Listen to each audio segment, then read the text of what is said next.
નમસ્કાર CB24 news સાથે હું રેશમા આપનું સ્વાગત કરું છું। સરકાર અને તંત્ર દ્વારા લોકોને ખાસ અપીલ કરવામાં આવી છે કે પેટ્રોલ અને ડીઝલનો પૂરતો જથ્થો ઉપલબ્ધ છે, ખોટી અફવાના ડરથી પેનિક થવું નહીં। તો બીજી તરફ પુરવઠા અધિકારીએ દરેક જિલ્લાને એક પત્ર લખીને સંગ્રહખોરી સામે એક્શન લેવા માટે આદેશ કર્યો છે।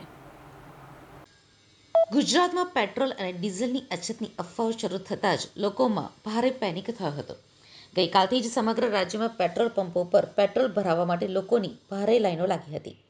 સરકાર અને તંત્ર દ્વારા લોકોને ખાસ અપીલ કરવામાં આવી છે કે પેટ્રોલ અને ડીઝલનો પૂરતો જથ્થો ઉપલબ્ધ છે, ખોટી અફવાઓના ડરથી પેનિક થવું નહીં। તો બીજી તરફ પુરવઠા અધિકારીએ દરેક જિલ્લાને એક પત્ર લખીને સંગ્રહખોરી સામે એક્શન લેવા આદેશ કર્યો છે।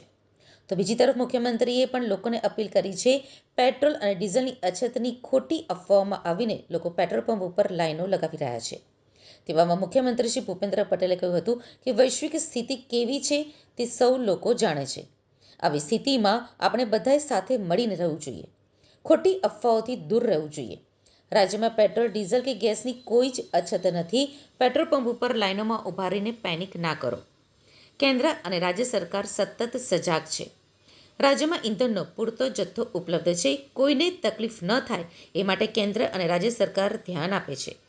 રાજ્યના દરેક પેટ્રોલ પંપ ઉપરથી પેટ્રોલ તથા ડીઝલનું વેચાણ માત્ર વાહનોની ટાંકીઓમાં ભરવા પૂરતું જ સીમિત કરવામાં આવે છે। તે સિવાયના કોઈપણ પાત્ર કે બેરલમાં પેટ્રોલ તથા ડીઝલનું વેચાણ કરી શકાશે નહીં। જો કોઈ વિક્રેતા કૃત્રિમ અછત ઊભી કરવાનો પ્રયાસ કરશે અથવા સંગ્રહખોરી કરશે તો તેમની સામે આવશ્યક ચીજવસ્તુ અધિનિયમ 1955ની જોગવાઈઓ અનુસાર કાયદેસરની કાર્યવાહી કરવામાં આવશે।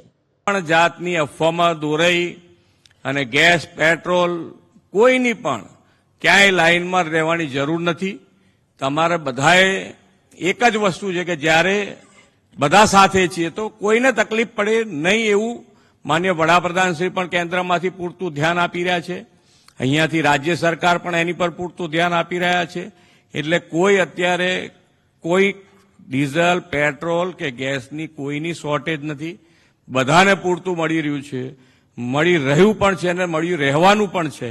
તો આ બધા જ આપણે સૌ સાથે મળી અને આગળ વધીએ અને વિકસિત ગુજરાત માટે આપણે સૌ સાથે મળીને આગળ વધીએ।